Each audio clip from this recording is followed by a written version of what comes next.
JRF ಸಹಾಯಕ ಪ್ರಾಧ್ಯಾಪಕ ಹಾಗೂ PhD ದಾಖಲಾತಿಗಾಗಿ ರಾಷ್ಟ್ರೀಯ ಅರ್ಹತಾ ಪರೀಕ್ಷೆ 2025 ಅರ್ಜಿಯನ್ನ ಆಹ್ವಾನಿಸಲಾಗಿದೆ. ಆನ್ಲೈನ್ ಮುಖಾಂತರ ಅರ್ಜಿ ಸಲ್ಲಿಸಲು ಪ್ರಾರಂಭ ದಿನಾಂಕ 16/4/2025, ಕೊನೆಯ ದಿನಾಂಕ 8/5/2025. ಶುಲ್ಕದ ವಿವರ: ಸಾಮಾನ್ಯ ಅಭ್ಯರ್ಥಿಗಳಿಗೆ Rs. 1,150, OBC ಅಭ್ಯರ್ಥಿಗಳಿಗೆ Rs. 600, ಪರಿಶಿಷ್ಟ ಜಾತಿ, ಪರಿಶಿಷ್ಟ ಪಂಗಡ, ವಿಕಲಚೇತನ ಹಾಗೂ ತೃತೀಯ ಲಿಂಗ ಅಭ್ಯರ್ಥಿಗಳಿಗೆ Rs. 325.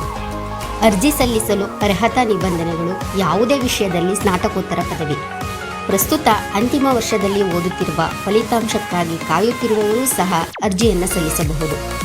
ಪರೀಕ್ಷಾ ದಿನಾಂಕ 21/6/2025 ರಿಂದ 30/6/2025. ಮುಂದಿನ ದಿನಗಳಲ್ಲಿ ಬದಲಾವಣೆ ಕೂಡ ಆಗಬಹುದು. ಕರ್ನಾಟಕದಲ್ಲಿ ಒಟ್ಟು 14 ಪರೀಕ್ಷಾ ಕೇಂದ್ರಗಳಿದ್ದು, ಆ ಪೈಕಿ ನಿಮ್ಮ ಆದ್ಯತೆ ಮೇರೆಗೆ 4 ಪರೀಕ್ಷಾ ಕೇಂದ್ರಗಳನ್ನು ಆಯ್ಕೆ ಮಾಡಿಕೊಳ್ಳಬಹುದಾಗಿದೆ. ಪರೀಕ್ಷಾ ವಿಧಾನದ ಬಗ್ಗೆ ತಿಳಿಯೋದಾದರೆ, ಕಂಪ್ಯೂಟರ್ ಆಧಾರಿತ ಪರೀಕ್ಷೆ ಇರುತ್ತದೆ. 2 ಪತ್ರಿಕೆಗಳಿದ್ದು, ಮೊದಲನೆಯ ಪತ್ರಿಕೆ ಸಾಮಾನ್ಯ ಪತ್ರಿಕೆ. 50 ಪ್ರಶ್ನೆಗಳಿದ್ದು, ಪ್ರತಿ ಪ್ರಶ್ನೆಗೆ 2 ಅಂಕಗಳನ್ನು ನಿಗದಿಪಡಿಸಲಾಗಿದೆ.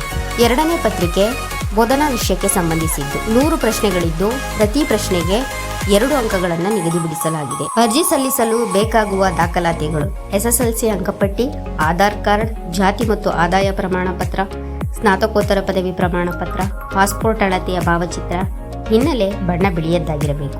ಸಹಿ. ಅರ್ಜಿ ಸಲ್ಲಿಸಲು ಲಿಂಕ್ ಮತ್ತು ಅಧಿಸೂಚನೆಯ PDF ಲಿಂಕ್ ಅನ್ನು ಡಿಸ್ಕ್ರಿಪ್ಷನ್ನಲ್ಲಿ ನೀಡಲಾಗಿದೆ. ಈ ಮಾಹಿತಿ ಇಷ್ಟವಾಗಿದ್ದಲ್ಲಿ ನಿಮಗೆ ನಮ್ಮ ಚಾನೆಲ್ ಅನ್ನು ಸಬ್ಸ್ಕ್ರೈಬ್ ಮಾಡಿ, ಪಕ್ಕದಲ್ಲಿರುವಂತಹ ಬೆಲ್ ಬಟನ್ ಅನ್ನು ಕ್ಲಿಕ್ ಮಾಡಿ.